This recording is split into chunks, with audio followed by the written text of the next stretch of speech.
Good evening, everyone. Let's start the session at 7:05 because there are few people still to join.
Good evening, everyone, and thank you for joining us for this timely and important discussion on the coconut crisis in Sri Lanka. As many of us know, the coconut industry is very important to Sri Lanka. It provides jobs, supports rural communities, and bring in foreign income. But today, the industry is facing huge problems like lower coconut harvest, high prices, factory shutdowns, and export issues. In this webinar, we will discuss about what is causing this crisis, how it affects the country, and what solution we can think of. So, I'm joined by a very special guest, Mrs. Nilmini Jailath, a highly respected professional from the Coconut Research Institute in Sri Lanka. Madam Jailath has contributed extensively to the development of the coconut sector. Throughout her work in research, policy analysis, and field level management with farmers, her insight into coconut supply chains, agronomic challenges, market trends, and sustainability efforts have been widely appreciated. We are truly grateful to have her here with us today. Before we begin, we kindly ask all participants to keep your microphones muted, turn off your video throughout the session. If you have any questions regarding today's discussion and anything related to coconut industry, at the end of the session, we will have a Q&A session. You can ask your question from our guest. Okay, before we move into the discussion, we had like to invite Mrs. Nilmini Jailath to introduce yourself and share a brief overview of the current state of the coconut industry in Sri Lanka. Over to you, ma'am. Thank you very much. I have a small presentation. Can I share it? Yes. Yes, ma'am.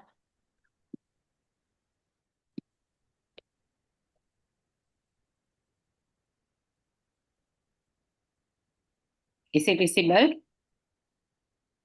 Not yet, ma'am.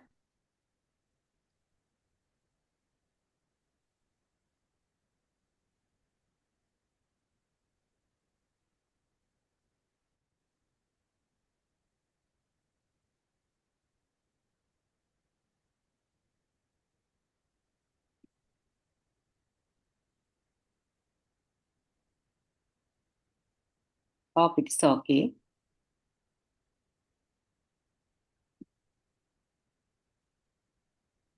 Is it okay now?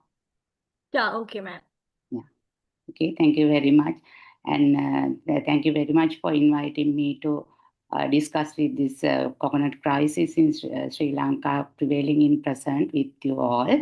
And as you mentioned, we can discuss at the end of the presentation, or if you like, you can ask any clarification during the presentation. There's no harm of disturbing me. So before moving to our uh, direct issue, I just want to share some introduction with you. Sometimes you may aware when we consider the extent and cultivation in agricultural crops, extent and cultivation in coconut is only second to the rice. Our staple food is rice, though. So the highest extent is consumed, highest land extent is consumed by the rice cultivation, and next to rice, coconut is the second highest land extent consumer, and we have used more than 400,000 hectares for the cultivation of coconuts. This is in actually in estate sector and as well as in the home garden and the small holding sector. Not like in other plantation crop. You may have heard from the school days that we have three plantation crops. We are growing this for the exports, tea, rubber, and coconut. But in case of coconut, you are aware that we grow coconut in our home gardens as well, not like other plantation crops. And it is a very familiar crop for all. And the other important thing is that we annually produce about 3,000 million nuts uh, annually, our national average. And from out of this, we consume as direct nuts to prepare our day-to-day meal about 1,800 nuts. And although this is an export industry crop, after fulfill this our food security, the remaining nuts are available for the coconut industry. Most of the time, it is about 1,000 to 2,000 million nuts for the industries.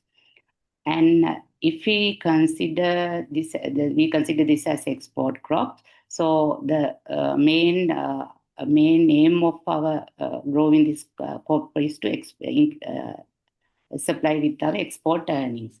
So if we consider the total export earnings of Sri Lanka, the contribution of coconut sector to the total export earning is about 6%. And I hope you can see this graph. Over the last several years, I have indicated the export earning from US dollars. This is not in rupees, so the devaluation problem is not there. This is in US dollar term. You can see that the export earning is showing an increasing trend, which indicate that there is an ample opportunity for us to increase our export earnings through coconut sector. This is mainly because of the increase in demand in the world market. Actually, we are the fourth largest coconut producer in the world. And in most of the coconut products, we are playing as the main exporter of coconut products. You may have heard there are different coconut products, desiccated coconut, coconut milk, coconut cream, coconut oil, and there are more than 20 different coconut kernel-based products. I should describe that they are in the coconut. You can see that white part we are using for the coconut milk extraction in our household level. It is we call this as a coconut kernel.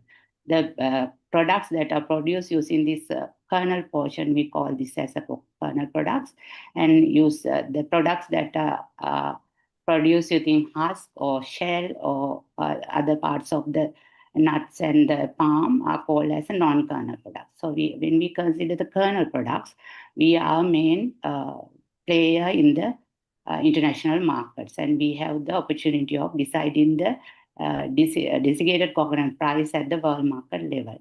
And on the other hand, there is a growing demand for coconut products. There are a trend of vegan products, and there are some people are searching for more nutritious products and more products with low GI index. So things like that. With all these concerns, the world demand for coconut products is at an increasing trend. So we have a good opportunity, and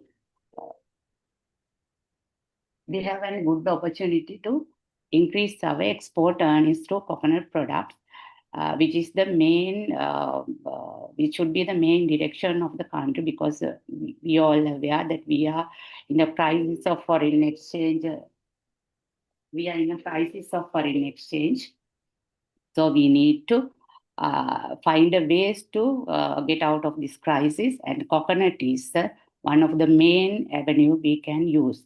But the main problem here is that we use more than 60% of the coconut production for domestic consumption as fresh nut for our daily culinary consumption, as a coconut oil for our cooking purposes. So this is the current situation where our industry is now. You may be aware of any product. The price of a product is determined by the demand and supply.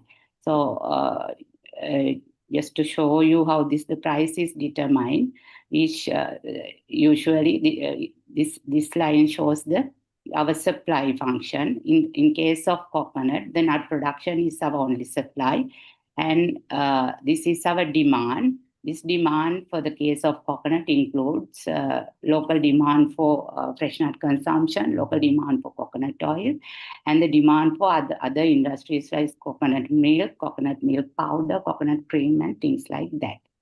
So the price will be I'm talking about a competitive market. More or less, the coconut is a competitive market. We have some government influences as well, but mostly price is determined by the demand and supply.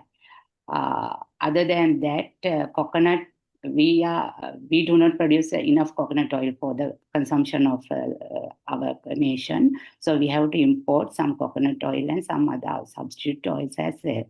So the importation of coconut oil and other substitute oil is regulated using a tariff. You may be aware that time to time the tariff on potato, tariff on onion are changed. So we use this tariff to or tariff on coconut oil to mitigate the demand, but mostly the demand is determined by the demand and supply. If we consider this is the D1 demand, the demand price can be increased or decreased due to two factors. One is due to shift in the demand or shift in the supply. Shift in the demands means that due to the local consumption is more or less constant. We use around 1,800 million nuts for domestic consumption. It is mostly most of the time constant, but sometimes when the price is increased, the consumption will be decreased. But the supply will be depend on several factors. We will discuss this on later. But this demand can be increased due to the increase of international market, demand in the international market. So in such case, When the supply is not increased, the demand is increased, and the demand is shifted from D1 to D2. The price will be shifted to P1 to P2. The price will be increased if we increase the price demand of the product. And likewise, when the supply is limited, the price will be increased or decreased depending on whether the supply is increased or decreased. This is the basic theory of how the price is determined not in a coconut, but in any commercial product. When we consider the coconut, you all know coconut is a biological thing. So it depends on the environment and the production factors it faces. And in Sri Lanka, we are not growing coconut under irrigation. Coconut is more than 99% of the coconut is cultivated under rain-fed conditions. So you may aware that we in Sri Lanka we experience bimodal rainfall pattern. We get our highest rainfall during May-June period, and lower the rainfall during November, December to February period. So 60% of the coconut production is determined by the rainfall. It is the main factor that decides the rainfall. So you may have that sometimes that when there is no rainfall in some years, it says the coconut production is heavily declined because we are growing coconut as a rain-fed cultivation. So for optimum growth of a coconut cultivation and to produce a bunch, in an average condition, if we get our bimodal rainfall as usual in the past, we get highest peak during highest crop in May and June, depending on the rainfall. And to usually coconut palm produce 16 bunches. You know that coconuts are produced in a bunch. So per year, a palm is produced 16 bunches per palm. So to produce these 16 bunches, it needs its optimum condition to give that production because it is a biological thing. So if we consider the optimum condition, the main are the climatic factors. There are some abiotic stressors as pest and diseases like thing, but I am referring here the only abiotic stressors, rainfall, temperature, and sunshine hours. When we consider rainfall, the coconut farm required well-distributed rainfall of 1,500 millimeters per year, which means we need about 100 millimeters of rainfall per month. If we don't get that amount of rainfall, the yield will be affected. And the optimum temperature for the production of coconut is 27 degrees centigrade. Any deviation means actually the increase of temperature beyond 27 will affect the coconut production. If the temperature increase beyond 32 degrees centigrade, the pollination will be affected. As you know, the coconut has an inflorescence. Both male and female flowers are present in the same inflorescence, but most of the time they are matured at different stages and pollinated. Cross-pollination is happen using bees and insects like bees. For the production of, we know that from our school biology, for the production of a fruit, we need to have the pollination. For that, we need viable pollens. If the temperature increase more than 32 degrees centigrade, the pollen viability will be affected heavily. And you know that the butternut, in Sinhala we call that kurumbacter. It is the butternut and it is the female flower of the coconut palm. There is a small dew drop on this butternut to grasp the pollens to reciprocate the pollen. In a dry period, though if you exceed the temperature beyond 27 degrees centigrade, this extract will be dry dough. So there is no moisture to absorb the pollen. And in one hand, the pollen viability of the pollen will be destroyed, and the reception of the pollens by the butternuts also decline due to the dryness. So if we get low rainfall and high temperature, the production of nuts will be decreased. And in some times that over rainfall, heavy rainfall also affected nut production, because we need some amount of sunshine for the photosynthesis. If we didn't get that maximum amount of sunshine during the period, the photosynthesis will be affected. But the main two factors that decide the coconut production is the rainfall and the temperature. This is the bimodal, this follows the bimodal pattern of rainfall actually. We get the highest rainfall in May, June, and it indicates this is the coconut production. We usually pick coconuts in bi-monthly interval, January, February, March, April, and depending on the situation, sometimes people pick monthly, sometimes 45 days. But usual practice is to harvest coconut in bi-monthly interval. So when we consider this bi-monthly picking, we usually get the highest coconut production in May, June period. So if we, I hope you can see this, the other graph, it shows how this consumer price and other prices changes with the price of with the production levels. That's how any commodity behave with the supply. I discussed this one that we use the domestic consumption and for the kernel industries. If we consider the supply side, usually we need 150 million nuts per our consumption per monthly, another 100 million nuts for our industry. So altogether, we need 250 million nuts per month. So our bi-monthly requirement is 500 nuts. If we don't get this bi-monthly nut production more than 500, we will be in trouble. Trouble means the price will be increased. These are the actual figures because the Coconut Research Institute is doing a coconut forecast, production forecast, as well as the production estimation. So based on the production estimates, we face this crisis in 2024 and 25.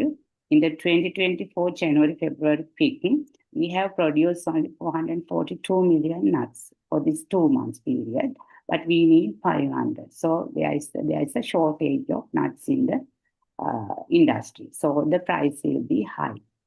And like that, we can see that you can see that in January, February in 2025, the reduction is very much. So you may aware that the retail price went more than nearly to 300 rupees per nut. So, and I will explain how this happened. So, you know that coconut is a perennial crop with a lifespan of about 60 years. We consider the economic lifespan of a coconut is 60 years. So after 7 to 8 years of planting, the coconut flowering started. So from flower initiations to harvest as a nut, it takes more than 44 months. This is the life cycle of this inflorescence. This is the coconut inflorescence at the opening of the flower. You know that the inflorescence is covered in a spade. So we consider this as an opening of the flower, and these periods are considered as the before the inflorescence opening.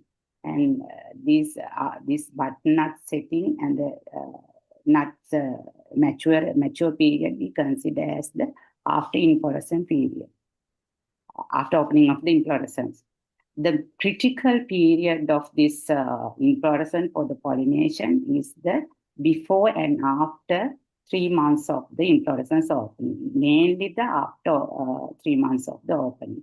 If the coconut farm get any harsh condition after the opening of the inflorescence during the first 3 months, like high temperature, low rainfall, the pollination will be affected. The fruit set that we said that the number of nuts that develop to a button nuts that develop to a nut will be reduced. The number of nuts per bunch will be decided what we harvest at the end of the year.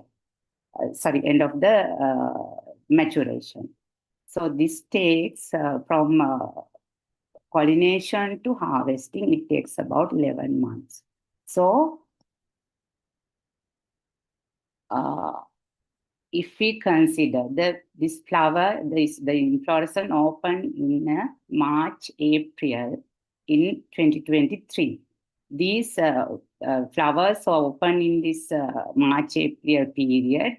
We pick them as nuts in January, February period in the 2024.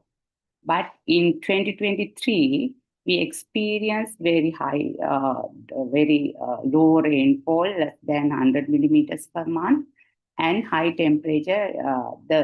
You know that coconut is mainly confined in the coconut triangle. You may have heard it is in Kurudangala, Putlam, Gampa, and Kalutara district. More than 55% of the coconut cultivation is confined into this area. So the temperature of this main coconut growing area exceed 36 degrees during February, March, April period in 2023.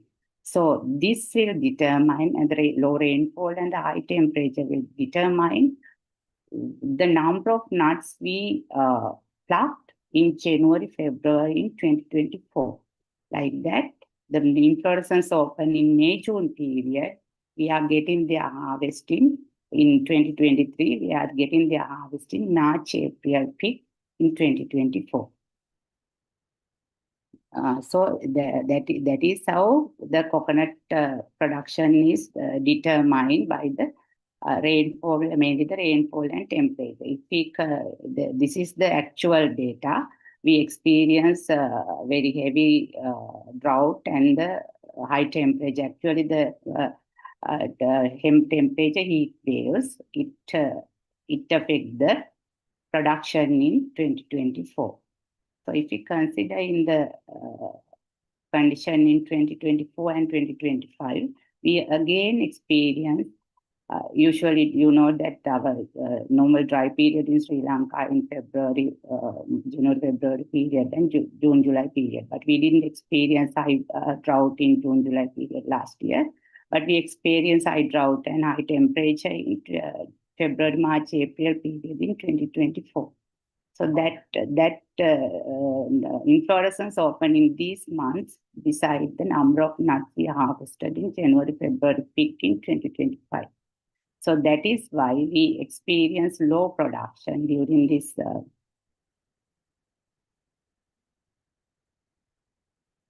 2024, first month of the 2024, as well as in the first few months of the 2025.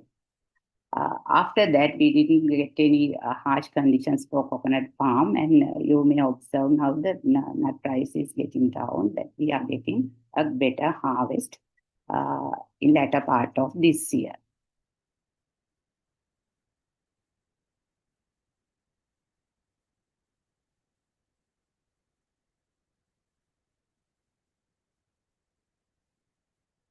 So that is how the coconut production is determined. In addition to that, I explained earlier that we have export demand. So in 2024, the export demand compared to 2023 is more, we can convert the number of kernel products into number of nuts. So if you consider the number of nuts, we have exported more 250 million more nuts to the export industry in 2024 compared to the 2023. So there are two reasons for this high price increase we experience in the recent past. On one hand, there is a decline in coconut production. We normally get through 3,000 million nuts. If we get 3,000 million nuts, we are in the safe zone. But in 2024, we got only 2,754 million nuts. And we exported another extra 250 million coconuts for the export market. So on one hand, we got lower production, and on the other hand, we got high export demand. With the combination of these two factors, the coconut price in the local market went so high, because in the coconut kernel processing sector, usually the producers go for forward contracts, because in the world market we can't sell as we want. We have to find buyers. So they go for forward contracts, means they sign contracts if they are buyers for next 6 months or next 3 months, or mostly the 6-month period. So if they have signed forward contract, they have to provide their supply to their buyer. So at any price, they are compelled to buy coconuts to produce their products. That's why the price was so high during last several months.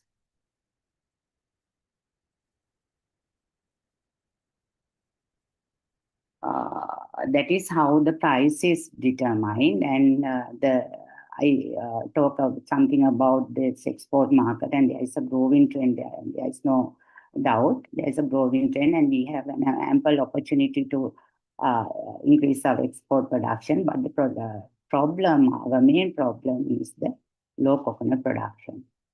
Because in any of the industries, the only raw material is the nuts. In the coconuts, the cultivation, we are mostly in the second or third generation period. We are not in a virgin soil. So with the time, the coconut soil degraded, and usually the coconut growers do not apply fertilizer. Actually, coconut growers not managing their coconut lands as a commercial venture. That's the main reason for this. One of the main reasons for low production, because in other plantations like tea plantation, they manage it as a commercial crop. But in coconut, only 30 to 40% of the coconut growers are applying fertilizer. 60% of the coconut growers are not applying fertilizer. The main reason we are in this, because this is in a small holding sector.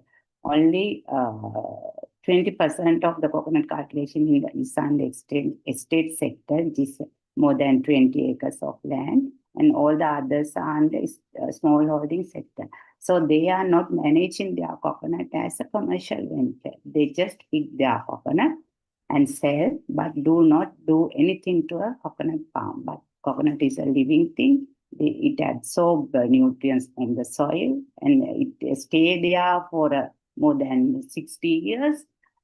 So the nutrition depletion is there, and we remove nuts, husks, fronds, and several other parts of the coconut from the palm. And if we do not provide them the nutrients removed from the palm will be affected. Mainly the nature of any crop to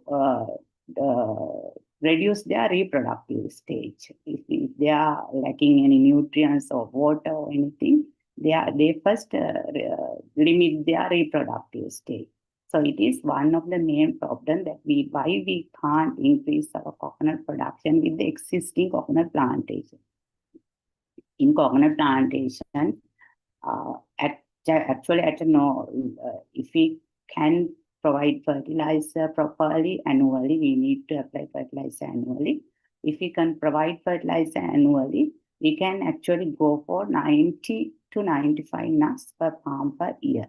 But at present, our national average is only 50 to 55 nuts per palm. So it's one reason. And in a coconut plantation, they are not actually practicing the recommended CRI have given many recommendations, but most of the farmers not applying that recommendation. Our recommendation is to maintain 64 coconut palms per acre, but at the national level, we have only 55 palms per acre. So we are uh, in the main economic principle is to use our scarce resources optimal. We know that the land is our most scarce resources. The land fragmentation of coconut land is one other reason. So we have to utilize optimally this scarce land resources. So if we have any vacancies in our lands, we are not using our land resources optimally. So these are management problems. Other than that, we have pest damage. During last several months, we all talk about this mammalian pest damage like monkeys and rats and bats. Bats are another mammalian pests in coconut lands. So we can't find a solution in isolation for that. So there is a program is conducted with the collaboration of other institutes like wildlife conservation. Due to this mammalian pest damage, we are losing about 3 to 5% of our coconut production.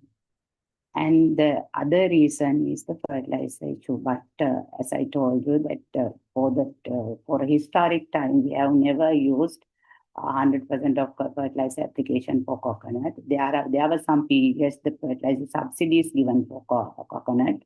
At one time, it was around rupees 1,000 per 50 kilo of coconut fertilizer.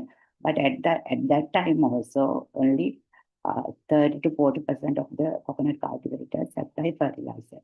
So they are neglecting their coconut palm without applying fertilizer. So with the time, the nutrients is removed continuously as nuts. So they are not supplying fertilizer, and the farms get declining their production. And on the other hand, there are more than 20% of the coconut cultivation are age palm. I mentioned earlier that the economic lifespan of a coconut plantation is 60 years. After 60 years, we have to replant our plantation. We can do it in two ways. We can remove all our old stand and go for a new plantation, or we can have our old plantation to get some income. While the old plantation is there, we can go for our new plantation. We call it as summer planting. And with the time, we have to remove the mature palms. So, but at the current situation, the growers do not like to remove this senile palms and do not replant in a proper way. It's another reason for this low production. And then there are several diseases in coconut lands in Sri Lanka. One problem is coconut mite. Coconut whitefly is the most recent problem we experience. It also we have not quantified the total harm in due to whitefly disease, but due to the mite disease, we lose about 5 to 6% of the coconut production in the country. Though we haven't quantified the loss due to whitefly, we are losing certain amount of coconut production due to whitefly problem as well. And it's now actually spread most part of the country, and it is affecting the coconut production because there's whitefly sucking the photosynthesis parts of the leaf, and they will not take part in the production of in the photosynthesis process. So it will reduce the yield. And the coconut land fragmentation, and you can see that most of the time in urban areas like Gampaha, Kurunegala, and as well as in the Puttalama, the land for demand for land for other users are high. So mostly the coconut lands are fragmented in these areas. There are some laws to reduce this fragmentation, but still there are coconut lands are fragmented. These are the main reasons why coconut production in Sri Lanka is actually at a stagnation or very low, uh, at a very low level. To correct these measures, we have our extension army coconut cultivation board. They have regional officers, and they have their extension officers there, and they are trying to through extension program trying to expand their expand the awareness of the coconut growers in about the cultural practices, and to replace the aging cultivation. Coconut Research Institute is the only authorized organization to produce coconut seed nuts. In a coconut, we can't directly plant a coconut in the field. We have to raise it in a coconut nursery, in a seedling nursery. So for that, since we are using this coconut for more than 60 years of period, we have to select the correct seedling type. In order to do that, we, Coconut Research Institute, maintain seed gardens in our states. We have the main seed garden is situated in Ambakale.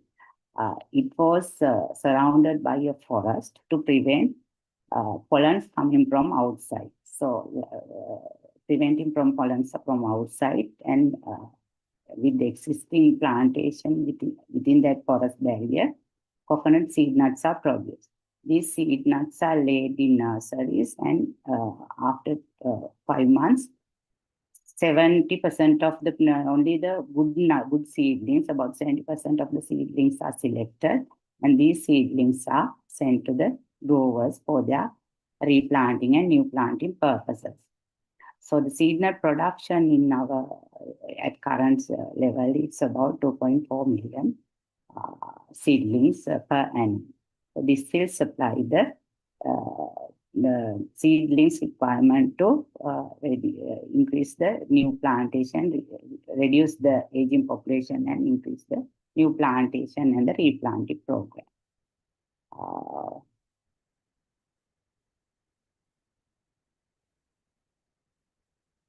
So I think that is what I have to share with you.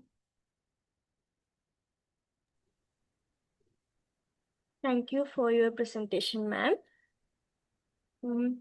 Madam, you mentioned as well the government subsidy plan.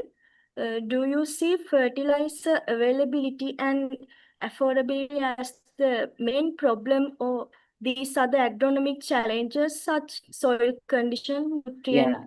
At balance? present, we have no fertilizer subsidy for coconut. We recently got a few amount, because you may be aware that we got 26,000 metric tons of MOP, that's muriate of potash, as a donation from Russia.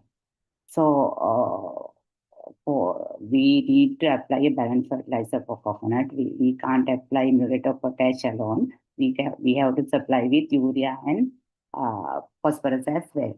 So we made available this using this donated MOP. We made available at 4,000 rupees per 50 kilogram coconut as a fertilizer subsidy, but it is given for this 26,000 metric tons of the donation. So other than that, we don't have any fertilizer subsidy for coconut. But at present in the market, we have different fertilizers. We can use fertilizer, CRI has recommended coconut fertilizers, separate mixtures, which includes NPK mixtures. We have two different types, one for young palms and one for adult palm. If you consider adult palm, we call it adult palm mixture. 50 kilo of adult palm mixture is 9,500 rupees at present market price. And we need around 3 kilograms per palm. So it will cost about 200 rupees to fertilizer only. And the fertilizer have to be applied. We have to apply the fertilizer around the palm, and we have to mix it with soil, and we have to use the mud. So for things like that, the owner needs money.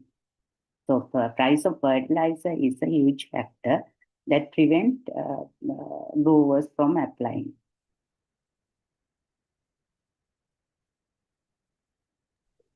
Okay, ma'am. Thank you. My next question is, ma'am, you mentioned as the presentation about the export market. How as a country we manage this export market and meet the local demand? Yeah, that's a good question. I want to share it with you. We at present, average Sri Lankan use 86 coconuts per annum as only fresh nut. If we consider the coconut oil as well, use 112 nuts per person in the country. It's a huge consumption. In any country of the world, we don't see this much of coconut consumption. So if we can consume our coconuts more economically, we get our coconut milk using squeezing by our hand. It is not efficient actually. If we do that, we waste 30% of our coconut milk in the in the coconut residue. So if we can use this blender at a household level, we can increase the coconut milk extraction efficiency, and we can reduce the number of nuts we need per day. And on the other hand, the CRI has introduced some new technology to use the coconut as a paste. So we are not wasting anything. We can dry it and make into a paste using a grinder, and we can add directly to our curry. It will so then we can consume the fiber in this whole kudu, the remaining part after squeezing the milk. The most of the fiber content is in this wasted part. So if we can use it as a paste, the nutrition value of our meal also can be increased. So nowadays, the Coconut Development Authority is trying to popularize the using of blenders at household level to reduce the number of nuts we are consumed within the country. Actually, in tea, the export earnings from tea is a little bit higher than coconut export earnings, but we earn that coconut tea export earnings by exporting 90% of the production. But we are getting this much of export earnings, only exporting about 30 to 35% of the production. So you can imagine how we can increase our exchange earnings if we can consume less number of nuts. But there is a problem as well, because this coconut supply 5% of our protein requirement of a day, and 60% of our fat requirement. So we need to consider about the food security of our people as well.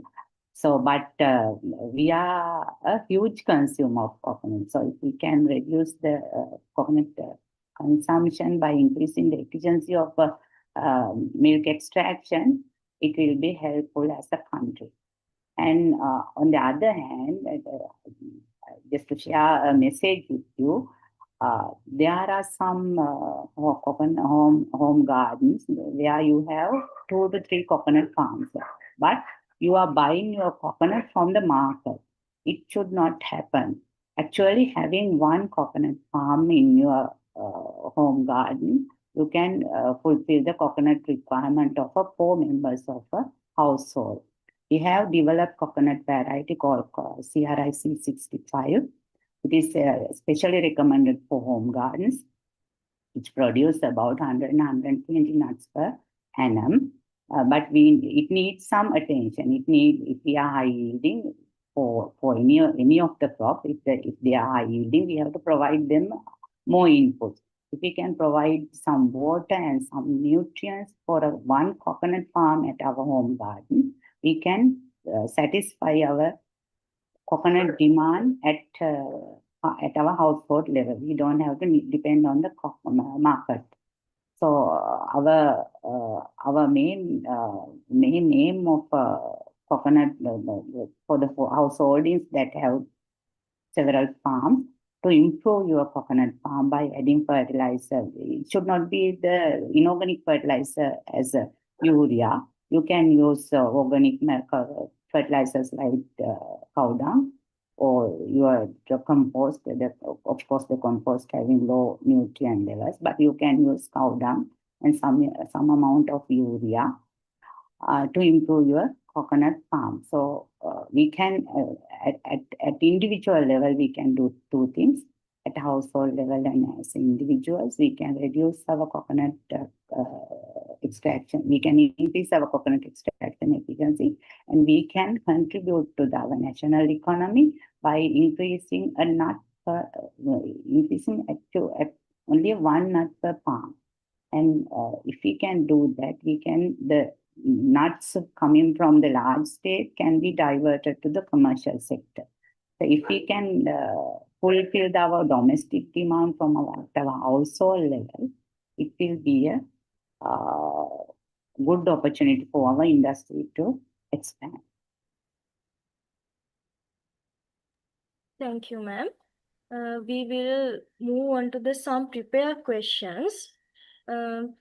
My first question is, in recent years, disease and pests like whitefly infestation have caused serious concern among coconut growers, resulting in yield loss and economic hardship.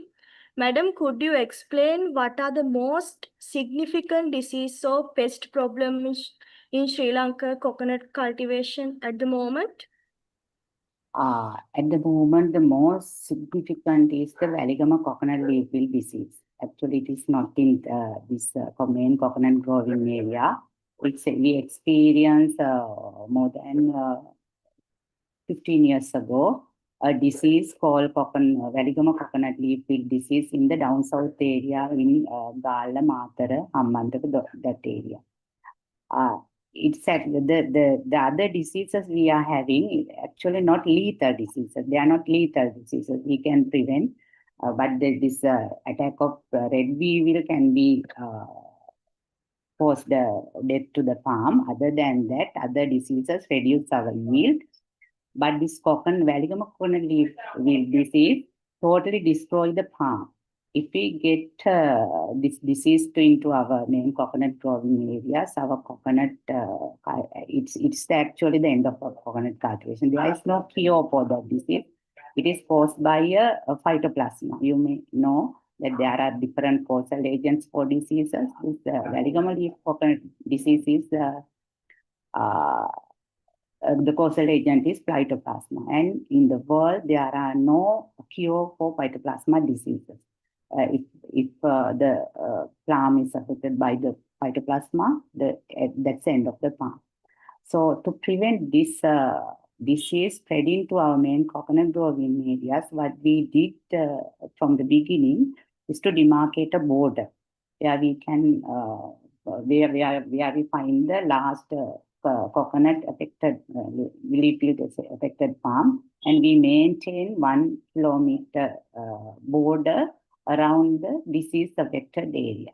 So by using that method, we could prevent that disease spreading to the main coconut growing area, and we removed the disease farm. We have no other alternative. You may have sometimes recalled that during more than 10 to 15 years ago, we took this decision, but the growers actually do not agree with us to remove the palm, but was no any solution other than removing palms, because by removing palms we can reduce the pathogen intensity. Other than that, we can't do anything, or we have to find some resistant variety. With the progress of our research, we have to we cut off the disease palms, and we have now reduced the valigum leaf wheel disease affected area into a few Brahmanidari divisions. And on the other hand, we have developed resistant variety for those areas, and now we have prohibited planting of new coconuts in that area. But now we have issued these resistant varieties, and they are allowed to plant systematically with the elimination of the disease. That is the main disease we are having at Sri Lanka, the lethal disease. In the world, we are having other lethal yellowing disease. We are not having this in Sri Lanka. The old other diseases actually can be controlled. It is true that the controlling is not a easy task in coconut. You know the nature of the coconut palms. We can't do corrective measures as you do for brinjal or chili. So it is a huge plant and a very tall palm. If we have control measures, but the complaint of the growers, it is always not the practical. For the white fly, we have recommended this margosa and soap mixture, because we can't control diseases or pests using a one single method. It should be a integrated method. We can't go completely chemical method. We can't go completely biological method. So we have to use integrated method. So with this white fly problem, at the beginning of the problem, we sprayed this margosa, and the margosa means the neem oil and soap mixture. But it is just to repel the insect, not to destroy the insect. You may aware that for any insect there may be some other biological agents that are damaging that particular pest or disease. In case of white fly, we have 5 different white fly species in coconut plantations. And we have identified there are 2 species biological control agents are available in naturally. So we decided not to spray chemicals, but to allow to increase the number of biological control agents of white fly disease. That's why we did not go for mass spraying program for the white fly problem. But we just use some neem oil mixture to control at the severe stage. But at present, we are encouraging to develop the natural biological control agents to control this. At the agriculture department, they have succeeded in breeding biological agent to control white fly, and they are issuing they are multiplying that and distributing to the growers. But it is not enough. They can't do that in a very large scale, and it is actually it caused damage to only 2 species. So there are another 3 white fly species that's damaging coconut. So with the time, we have to use this biological agent is the use of biological agent is the main measure we can control this white fly issue. Okay, ma'am, thank you. Let's move to the Q&A session. If you have any questions, can you ask?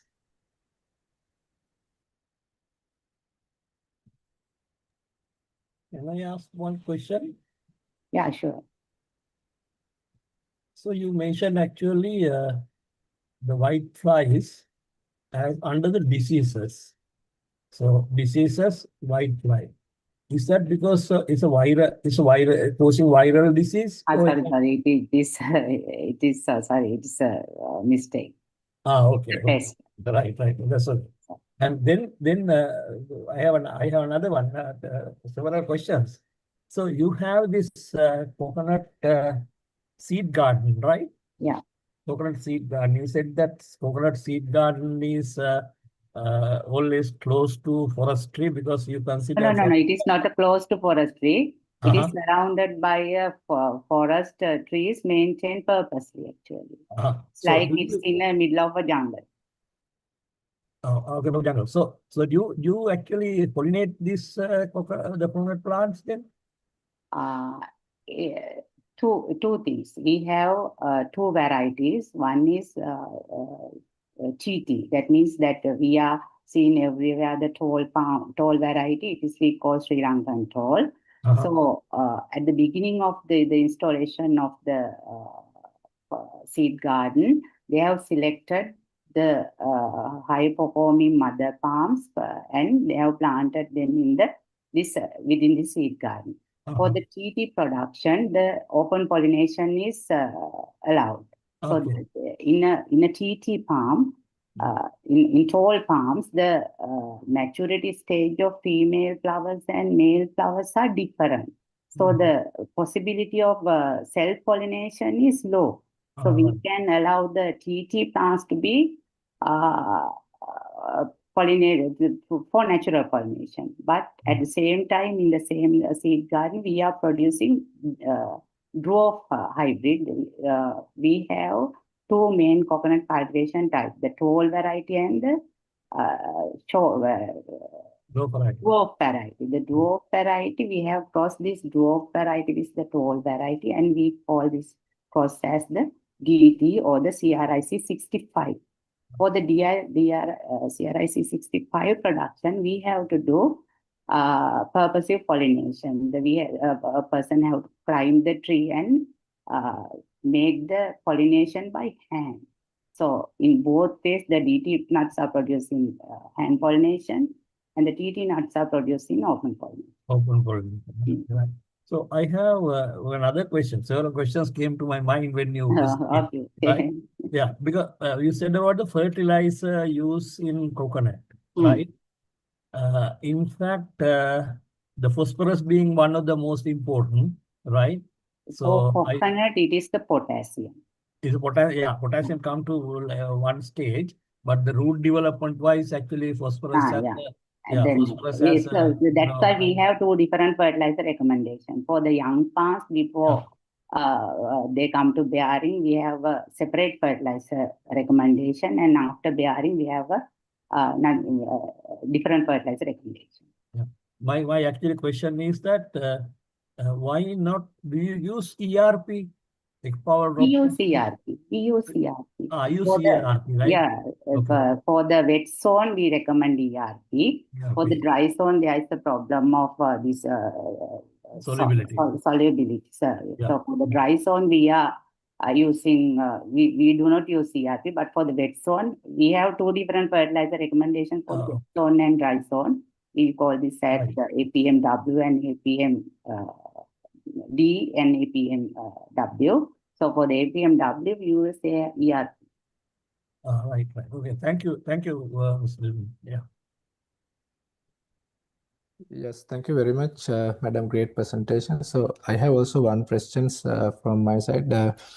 Because I have experience in Thailand, they have separate varieties for Kurumba.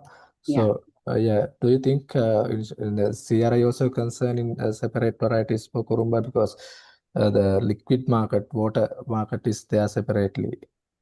Yes, actually, we have very limited land. So we have to bear that in mind.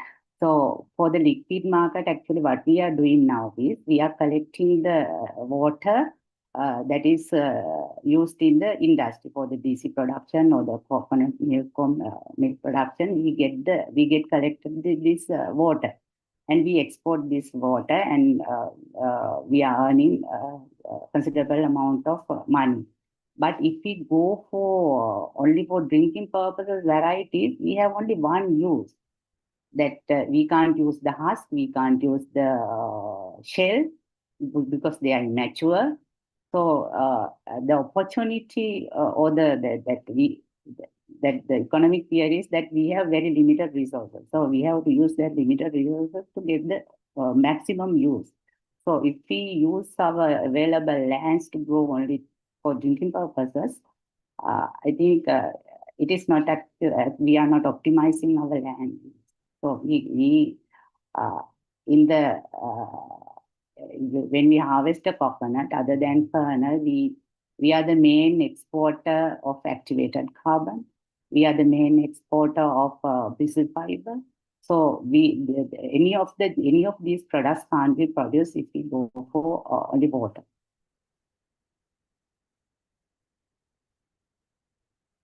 Did I answer your question? Yeah, okay, madam. Thank you. Thank you, madam. Yeah. Good evening, madam. Yeah, good evening. What do you think about the alternatives? The coconut milks alternatives is a cow milk. Likewise, what do you think about that? You mean for the cooking purpose? Yes, cooking purpose. We lot of things that in the Sri Lankan using the cooking purposes coconut milk. How about that? We can supply and demand conditions go down. No? But I hope we don't produce enough cow milk in the country as well. And actually, we are used to that. It is our tradition, no? So it is not easy to change our people. But there is no harm of using cow milk for food preparation. But if you consider this international level, it is at the actually other way. The most of the people the trending to go for vegan products. So they are actually diverting from cow milk to coconut milk. In China, there is a huge market for drinking coconut milk. Some of our producers produce ready to drink package from coconut milk, and it is it has a high demand in China. So I don't think that we can convert to cow milk. Actually, we are in short of cow milk as well in the country, no? But I think it depends on the consumption pattern of the people. I can't comment on that actually.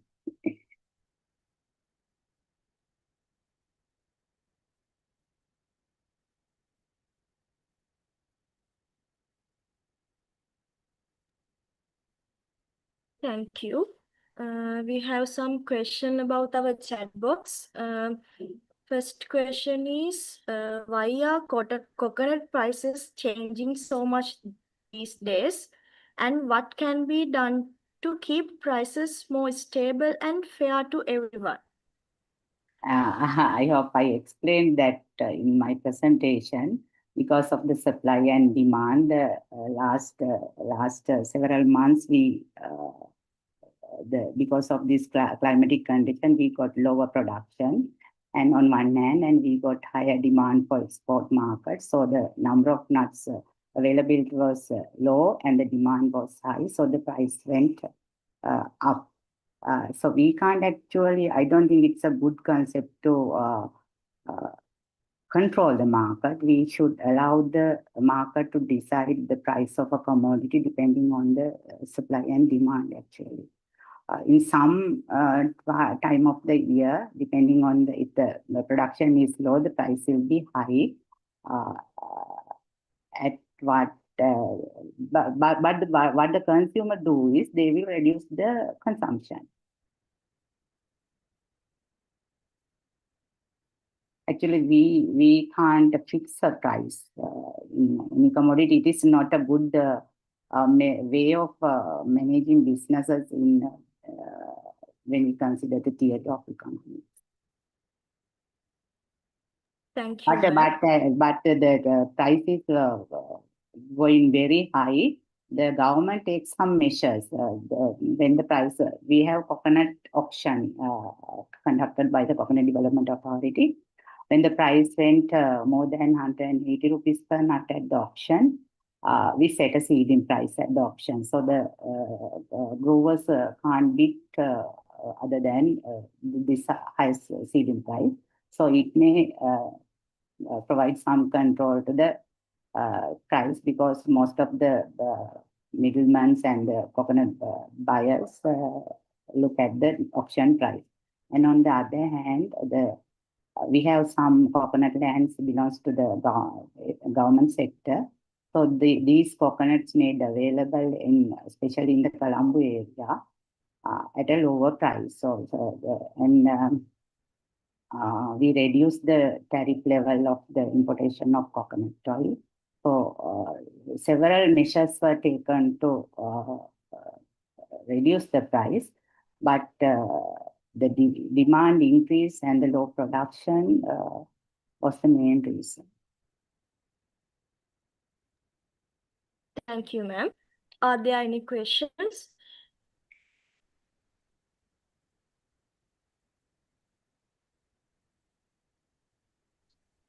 Good evening, madam. I Mhm. want to know, has Sri Lanka used gene technology or improved breeding to develop better coconut varieties? Yeah. Actually, we have started from TT, that is the tall into tall variety. That's a selection actually. And the first hybrid is the cross between our Sri Lankan dwarf and Sri Lankan tall variety. After that, we have very limited gene availability. So we have imported some genes from Malaysia and Philippines, and we have crossed them with our Sri Lankan tall varieties, and like that we have now issued 7 different coconut varieties.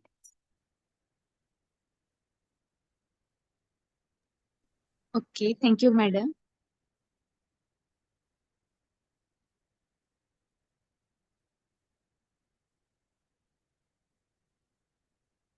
Okay. Thank you very much to everyone who actively took part in our discussion. We truly appreciate your thoughtful question and valuable contribution during the session. Thank you very much, ma'am, for taking the time and so address each these areas with such clarity and depth. Your insights have helped us understand the complexity of the coconut crisis and the way forward. We hope today's session has provided a clear understanding to the challenges in Sri Lanka coconut industry and possible ways forward. Once again, thank you, ma'am. Thank you for inviting me. And finally, I would like to thank the organizing team for making this session success. We have reached the end of the webinar session. Please stay safe and good night.